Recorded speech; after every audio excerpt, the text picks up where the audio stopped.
this, is that correct? On your Facebook page? And YouTube. And on YouTube.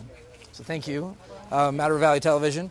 My name is Joshua Schwartz. I'm Executive Director of the Mad River Valley Planning District. The Mad River Valley Planning District has served the Mad River Valley communities since its inception 32 years ago in the towns of Waitsfield, Warren, and Faison, but also with support from Sugarbush Resort and the Mad River Valley Chamber of Commerce. And we support our communities in the planning, in the process of identifying who we've been, who we are, and where we're going, and figuring out how to get there. One of the projects that we are fortunate to be able to play a role in is this one right here, Lovett Park. Lovett Park at 50 Bridge Street. I'm going to say a couple things about the project, and then I'm going to have ask a few other folks to say a couple things, and then we'll do a ribbon cutting. So the Waitsfield Barber Shop was on this location. The building was built in 1900. Frank Lovett was the town barber from 1921 to 1977. The building was actually, this here is a ghosting of the foundation of that building. And then there was a couple of photography studios in it, and then it was destroyed by Tropical Storm Irene. The building was actually knocked off its foundation from here and then pushed into the blue building right next door in 2011. Actually 6 years from this upcoming Monday. So the property here, the town of Waitsfield took ownership, purchased the property for the purpose of having a public park after Tropical Storm Irene. And the actual area that is owned by the town is really this foundation and over this way. It's a very small parcel. But the Golisanos, who own the blue building next door, they actually own the walkway area, and the project included both parcels, the areas that you see here. We did a great design workshop thanks to Agency of Commerce Community Development and HUD funding called VDAT, Vermont Downtown Assistance Team, back in 2012, 2013. And one of the recommendations that came forward through lots of community dialogue was to really work on this parcel here and make it both resilient to future flooding and a beautiful place to be. So that work really started with community dialogue, came up with some conceptual design. Voters approved a match up to $20,000 at town meeting in 2014, and we went forward with a grant application, which ended up being funded and made this all possible. And again, that was from the Community Development Block Grant Disaster Relief Program, administered locally through Agency of Commerce Community Development, and we'll hear from Josh Hanford from that program in a few moments. But what were the goals of the project? The goals of the project were to reinforce the economic and flood resilience of Waitsfield Village by increasing accessibility and usability for citizens and visitors, to enhance viewing of the river and the bridge, and protecting riparian area from erosion. So this was 90% funding. The community matched 10%, and the 10% municipal cash match. It was $20,000 was approved by the voters, and it actually ended up costing $10,200 in local cash funds for this project. The actual total cost was $110,000, which is 45% below budget, which doesn't happen very often. And so we're really excited. The whole team that worked at this project, we're trying to balance a lot of things, and one was being very using money wisely and ensuring that it fit for Waitsfield. So what are the elements of this project? On the ground, accommodating floodwaters. The site is actually pitched towards the river. The way it was with the foundation, it was actually pitched back, and it held floodwaters, which was continuing to and potentially undermining all the other improvements, like the foundation of the blue building, the retaining wall, the road, so on and so forth. The project also uses a lot of flood-resistant materials. The idea was to create a floodable park, something where floodwaters can come in and then still standing the next day. So it minimizes further erosion with this and the retaining wall with these large boulders that are sunken into the ground and not going to move. It also used a lot of natural features that seem to fit the place here. There's also an accessible route in these benches, an accessible route for meeting ADA requirements from the parking lot side, and telling the story of this place and its history in the flood. The ghosting of the foundation, as I shared. There's a high water mark from Tropical Storm Irene on the blue building, and there's an interpretive panel with a fair amount of history about this site, Waitsfield Village, and so on and so forth. As almost everyone here knows, July 1st we had a flood event. This site was actually partially finished 3 days prior to that, and the high water went to essentially the top of those rocks there. I and many people were really nervous. The water was churning in this place for quite some time, and when the water receded, it looked very similar to what it looks like now. It worked. And kudos to our engineer and design team and those doing the construction team in making a project that can withstand floods. And we got the test a little earlier than we wanted to, but it worked. So there's a few people I feel I absolutely need to mention. The local project manager on the project was Isaac Wagner. Isaac in the back there, who did a great job steering the ship. Engineering and design, Weston and Sampson. Shane Mullen is here representing Weston and Sampson and was the engineer on one of the engineers on the project. Grass Gauchos, Josh Cohen and his team did an amazing job doing the construction, dealing with a lot of rain, a rainy season. We had a Lovett Park committee, Ann Bordenero, Valerie Caples, Susan Senning, Todd White, Peter Edlin, Sam Golisano, and myself were on the committee. And on the grant writing side, the planning district, Madrid Valley Planning District, provided support on the grant writing. But I would be remiss if I didn't just really call out the Golisanos, neighbors next door, who were big advocates of this project from the beginning, also allowing an easement to utilize some of their parcel. This really marks an important piece of the recovery of this community from Tropical Storm Irene and our healing.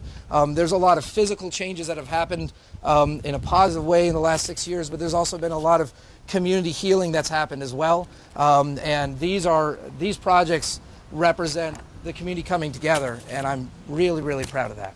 So thank you very much. I'm going to pass it over to Carrie Dolan.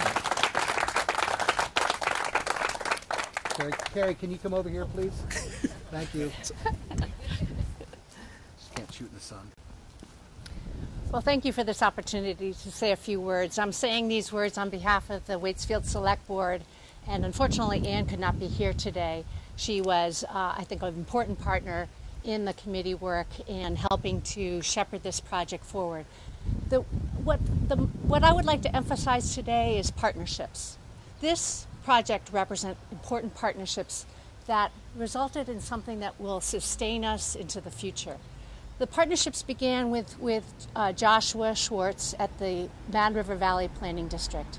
He had the experience, the skills, the support to encourage the community to come together and develop this project and work with a partnership approach on the formation of a project that is affordable and lovely, as well as providing us some important resilience to future flooding. And so that partnership with an important organization, the Mad River Valley Planning District, enabled us to move forward here today. The partnership also reflected that community coming together, a partnership involving that committee that Josh mentioned, made up of select board members certainly, but it was really the landowners, the businesses, the community, the vision of those folks who put their time and effort into coming together to be thoughtful on how to design an affordable place that can be truly meaningful for everyone.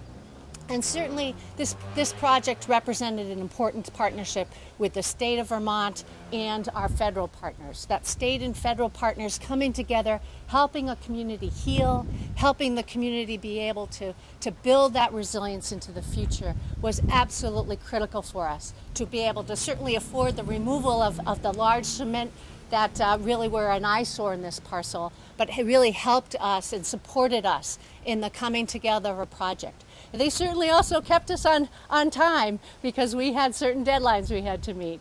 But I think that enabled us to really be able to afford a project that took some wrangling together. It took us all to wrestle with what the design needed to look like, how to be thoughtful about that design, how to be complementary of our economic hub here, and certainly how to reflect the important history of this area. Joshua mentioned about the lovely sign here that reflects the history of this site. And that is what our heritage, our history is so important to us as a community, as how we define ourselves, and it reflects that quality of life that we share so deeply together in enjoying the river, certainly, supporting our businesses, supporting our community, and supporting our neighbors. And this is what this project also represented. So I won't take up any more time, but I wanted to thank everyone for coming here, and thank you all for being part of that partnership that resulted in a project that is not only just a lovely site for us to enjoy, but also something that will actually enable us to be that much more resilient to future flooding. Thank you.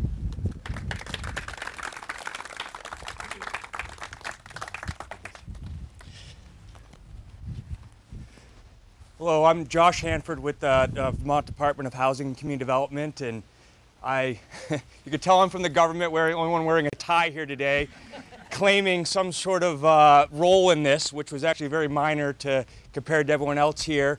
So I just want to thank, first of all, the team that's here from the state that is involved, Ann Kroll that just walked up, Director of Grants Management, and Quinn Mann, our environmental officer, and Tamara Priso and Patrick Shield, our disaster recovery specialists that worked on this project and a whole bunch of others.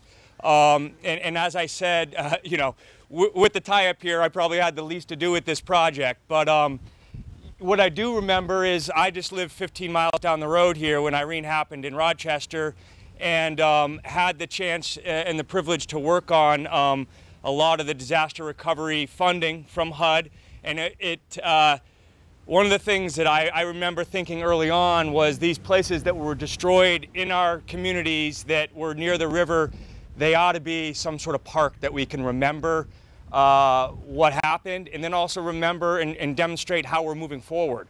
You know, this isn't going to be damaged, you know, a building anymore. It's going to serve people, you know, the river. It's going to add to the vibrancy of the Mad River Valley, and that's part of recovery, economic recovery, in all forms. And so this is an excellent project that took a ton of time and a ton of work, and under budget. That's to be commended. We haven't seen that in all the projects. And I really just want to thank the community for the success with this and everyone involved. It's a great example of what we can accomplish when everyone works together with the same goal. And a little more of that, and we can have a lot more success like this around the state. So thanks, Town of Waitsfield, Josh and Mad River Valley, all the project partners involved, and just thanks for letting us be part of this day. So thank you. Thank you, Carrie and Josh. So I know it's a little hokey, but I really do think that an actual ribbon cutting is not a bad idea. You know, ceremony is important, and it's important to commemorate these moments. And so I've got a ribbon. I'm going to ask Josh and Carrie, members from the team that worked on this project, both construction, engineer, project management, and our local committee, to come up here. We're going to hold it up. We're going to do that, and then we're just going to relax and have fun. So thank you. Please come down this way. May I just say Yes, something? oh, absolutely. Frank Lovett was my husband's grandfather. So Troy and my son Brian had their hair cut right here many, many times. When they sold the property, when Frank got $5,000 for it, he thought he was a millionaire. Today, he is a millionaire because his name is on that plaque. And I hope, Gramp, you are watching. He would be so happy. Thank you. That is awesome.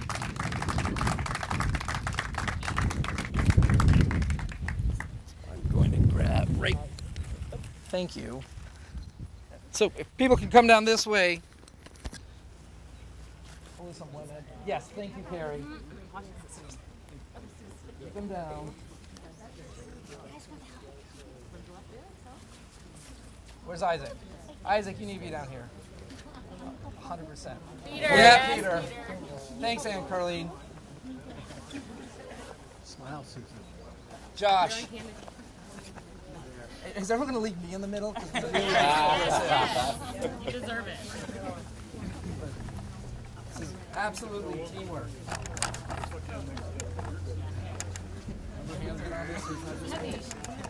Are we good?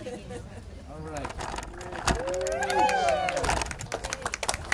Thank you, everybody. Feel free to ask any questions of the team that's up here, the people who have been a part of this. Share stories. We have a board on the back that has photos and a timeline and some other detail. I'd like to do a photo. Okay. Yeah, nice Thanks, photo Barry. of everybody, please. How about more people? Right over Yes. here. The people that were in the project would be really helpful. Which is a lot. Which is essentially everybody here. That's cool. I'm good with that. Yeah. Right in there. Come on in. Come on, Carrie. Yes. There we go. Could have just asked that everybody gets a little closer to the first. Yeah. More people. Good job. Carrie, you should do. Yeah. Go on in, honey. A little bit more. There you go. Great. All right. Nice.